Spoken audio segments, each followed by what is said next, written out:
कुंदापूर जवळच्या उंबराच्या वाडीत शिवानी राहायची.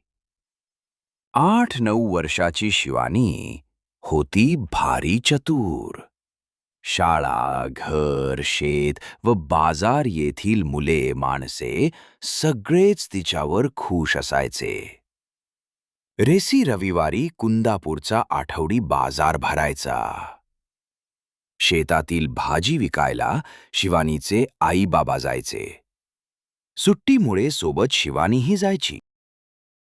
शिवानी आईबाबांना हिशोबात मदत करायची अन अधूनमधून बाजारात चक्कर मारायची.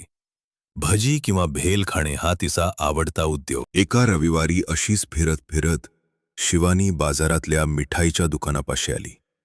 मिठाई पाहत ती सहज उभी होती. हलवाई तिच्याकडे पाहत होता.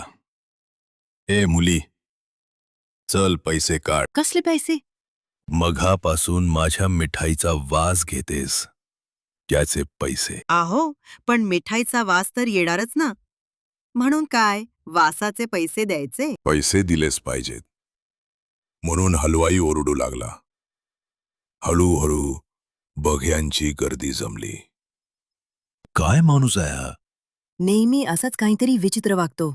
वासाचे पैसे खुळात दिसतोय. शिवानीला काहीतरी सुचले. ठीक आहे, थांबा, मी पैसे घेऊन येते. असे म्हणून गर्दीतून वाट काढत ती आईबाबांकडे निघाली. आई, भाजी विकून आलेल्या चिल्लर पैशांची थैली दे ग मला. का ग, काय झालं? कशाला पाहिजे?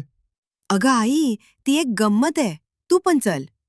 चिल्लर पैशांची पिशवी घेऊन दोघी निघाल्या. मिठाईच्या दुकानापाशी गर्दी तशीच होती. वाट काढत त्या दोघी हलवायापाशी आल्या. हातातली चिल्लरची पिशवी शिवानीनं वाजवली. एकदा, दोनदा, तीनदा खुरखुर आवाज आला.